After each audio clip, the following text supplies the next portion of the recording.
Baru-baru ini viral sebuah video amatir singkat yang menarasikan bahwa gunung emas sudah ditemukan di Kongo. Kongo sendiri merupakan suatu negara di bagian tengah sampai barat benua Afrika. Nama resmi negaranya adalah Republik Demokratik Kongo.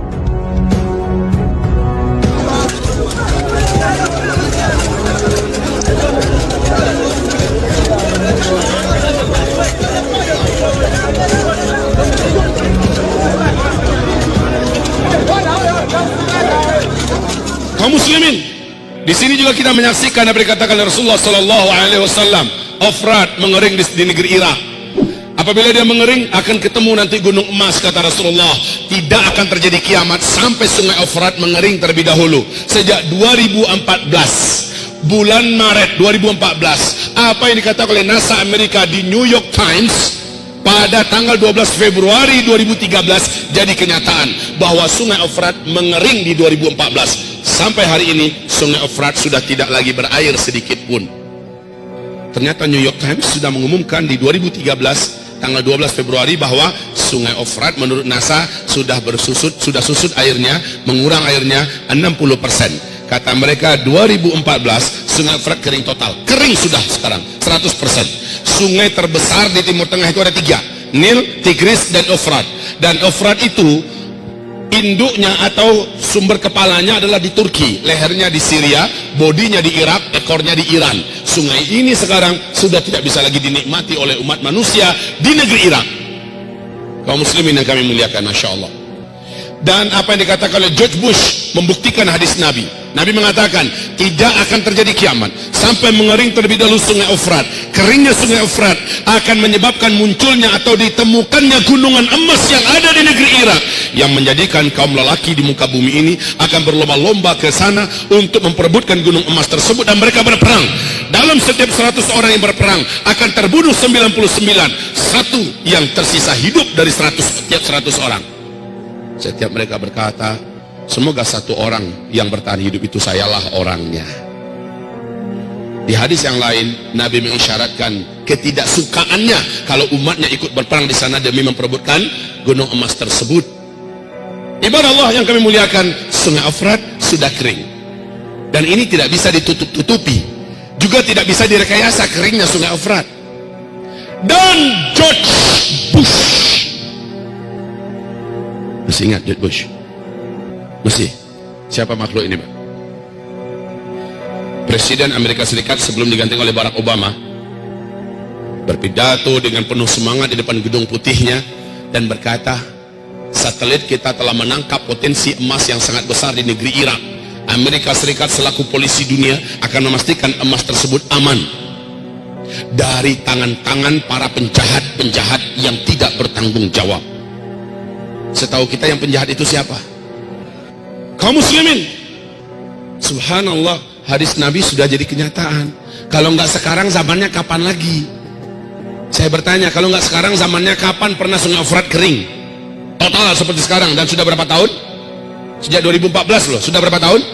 Kalau keringnya cuma sebulan 2 bulan, bisa jadi dia mengalir lagi. Nah ini sampai sekarang kering. Dan ada yang unik. Kenapa bulan Maret, bulan April 2014 135.000 pasukan darat Amerika Serikat yang berserakan di seluruh negara-negara Teluk tidak jadi ditarik oleh Barack Obama ke Amerika, padahal membiayai mereka sudah tidak sanggup lagi Amerika, tapi tetap dipertahankan di Timur Tengah. Kenapa setelah Donald Trump naik, kenapa Amerika hari ini dengan keadaan kondisi ekonomi yang sangat parah menambah budget militer dan budget perang mereka? Ya, dan ini menjadikan mereka negara yang terparah lilitan utangnya. Nah, kaum muslimin, kenapa di zaman Donald Trump memperbanyak memasukkan tentara hari ini ke Irak? Ditambah lagi dari 5.000, 10.000, 20.000 terus ditambah. Bapak tahu rahasianya? Benar kata Rasulullah, ketika sungai Efrat mengering akan ditemukan gunung emas. Laki-laki yang ada di muka bumi dari berbagai negara berdatangan membawa senjata-senjata mereka ke sana. Perang besar akan terjadi memperebutkan gunung emas itu. Sedangkan Freeport kita saja, emas Freeport kita saja sudah akan menjadikan dua negara besar ini, Amerika dan Cina, siap saling pesta perang, dan itu di tanah air kita. Negeri kita jadi tempat perang. Nah itu hanya Freeport. Bagaimana dengan gunung emas yang ada di Irak? seluruh dunia kan, dan nanti kamu akan terbelah menjadi dua belahan besar di akhir zaman, kata Nabi. Blok timur, blok barat. Kamu akan berdamai dengan blok barat, diajak damai oleh mereka.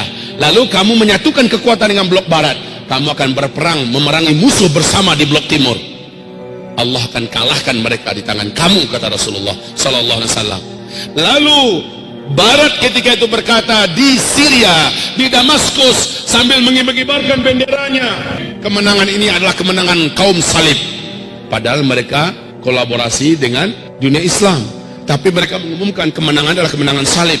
Maka terjadilah perang antara kalian dengan barat, dan Allah menangkan kalian. Perang itu dikenal oleh dunia barat dengan sebutan di kitab Taurat, di kitab Injil dengan perang Armageddon. Kalau dalam hadis disebut dengan Malhamah Al-Kubra, dan itu terjadinya nanti di Syam, tepatnya di Syria, Ghutah, A'maq, dan Dabiq. Kaum muslimin yang kami muliakan, hari ini kita melihat arah dunia menuju ke situ.